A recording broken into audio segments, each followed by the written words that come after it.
Hi, and welcome to A Punk with Toys. My name is Lawrence, and today in this G.I. Joe, a Real American Hero Classic review, we're going to be taking a look at none other than the G.I. Joe's first pilot, Ace, and his, well, more like a astronaut suit is actually what it looks like. But from what I do understand, and I could be completely wrong, and if I am, tell me, I believe this was a prototype suit that they were looking at in general for aviation and fighter pilots. But it's the helmet that's always kind of confused people. So we're going to take a look at this. I do have his obviously his helmet that I just took off. We're kind of going back to series 1 where we get the same face sculpt that we already had. So he has the same face sculpt as Hawk and Short Fuse and a few of the other actual figures. And we will still see this as we kind of go on. Like again, we just kind of saw Grunt version 2. Exact same thing, same character and everything. But anyway, we're going to take a look at the design on him and go over it. And I want to hear stories. Did you have this figure? And if you did, you must have had an F-14 Tomcat, also known as the Sky Striker. So you might guess what's coming after this video. But anyway, we're going to be taking a look at this guy. Tell me if you had him. And obviously, if you had the Sky Striker, more than likely. But let's not waste any more time because you're like, let's get to taking a look at this guy.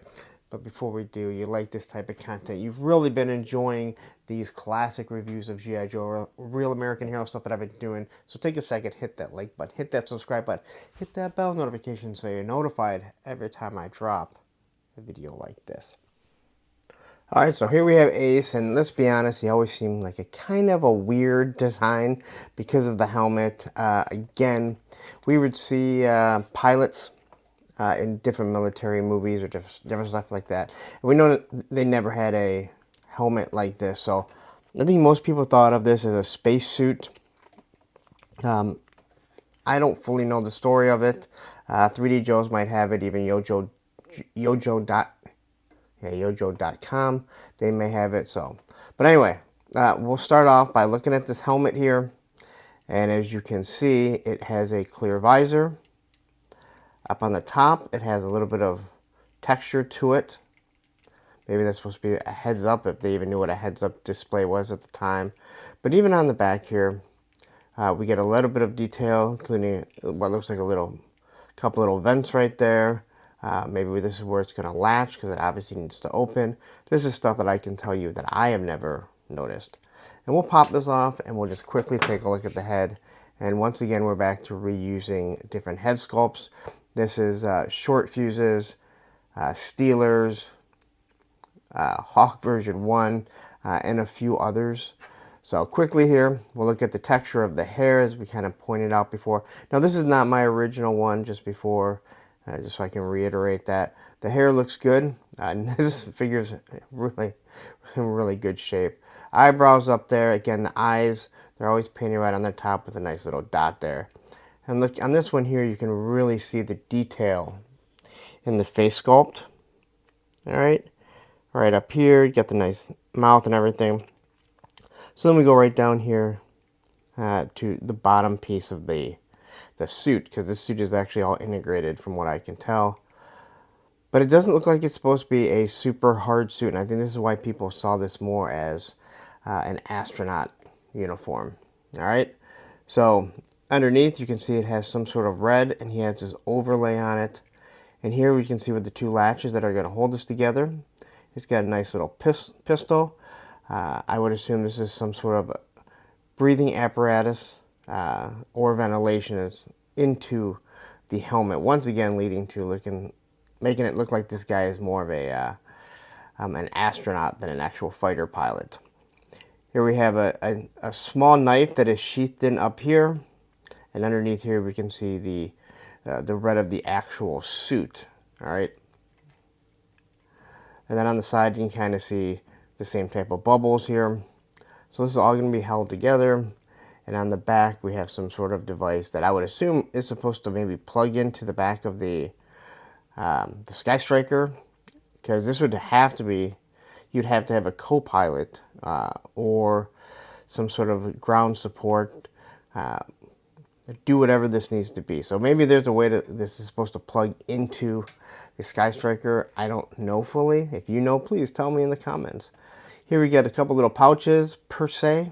And again, you still have the Michelin Man here, bubbles going all the way down, and then he just has some little wrist straps here going right into his glove. So I would assume this is all supposed to be so it can preserve the, not preserve the oxygen, but seal it airtight.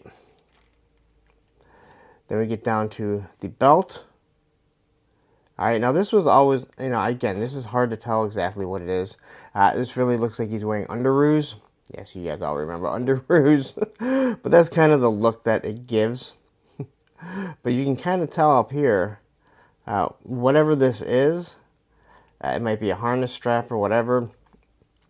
It's definitely not just a soft goods. Well, maybe this is soft goods. That clearly isn't. We have this little crotch piece there. And then going down, we're back to the bubbles of like the Michelin Man here. Just a little stripe all the way down into his moon boots, where you can see you have a nice strap that's holding this down. Again, when I look at this, even as a kid, it always felt like this was completely supposed to be airtight, air sealed. So if he does go into space, because he does look more like an astronaut than a fighter pilot, that's what I always thought. And even now looking at it, I cannot not see those images. All right, so here we have the articulation. If you don't know, T-pose right there. You get the shoulder swivel. There you have a just over 90-degree bend. As you can see, this one here, I'm assuming, just my guess, is that the original arm broke. He put on another one, and it is discolored. My original one is actually downstairs, and I have a feeling that this arm may be better, so I might go ahead and change it. Turns back and forth. He does have an O-ring. Again, if you don't know what an O-ring is, it is a rubber band in the middle that is shaped like an O. That is how they get their maneuverability. There is his Jean-Claude Van Damme, but again, these figures are meant to be in the seated position, especially this guy. And then he has 90-degree knee bends right there. No weapons for this guy. He does have pegs on his in his feet, and he does have the obviously the hole here, where you unscrew it if you want to pop this off. But this is really needed for the seat in the Sky Striker, which we will be looking at in our next video. So there is your Sky Striker pilot Ace. And again, O-ring figures aren't always the easiest to stand. So for someone who tells you how much they hate stands, when it comes to an O-ring, it's fully acceptable. All right, so there you go. That is our Ace. Tell me, did you have anything? Like, did you ever have him? Was this like the one vehicle that you had to have, so you ended up with this figure? I know I'm going to be asking the exact same thing when I look at the Sky Striker, but you tell me, what did you think about this figure? I always thought he was very quirky, but for the most part, he was a figure that was just going to stay in the Sky Striker. That's why I have a feeling we'll probably have some pretty good... There's probably people with a lot of good versions of these still out there. This is not my original. My original is actually downstairs in the Sky Striker in the real seat. So at least I think it's my original. I guess we'll find out when I get to that and I actually pull that figure out to do the review. So anyway, I'm rambled on too much. Tell me about this figure. Tell me if you like this figure. Is he your #1 pilot? Did it bother you that he was a captain, and yet still didn't outrank Duke? That always bothered me. Also, did anyone ever notice he was an Air Force pilot flying a Navy plane? Is that something that ever bothered anyone? I don't know. Anyway, I'm going to get out of here. Before we do, you stayed this long, please take a second, hit that like button, hit that subscribe button, hit that bell notification so you're notified every time I drop a classic review. Now, please don't go anywhere. What I am going to do is I'm going to leave right up here a review to one of the other figures of the classics that I've done, and down here will be a playlist of all the classic reviews that I've done. Take care.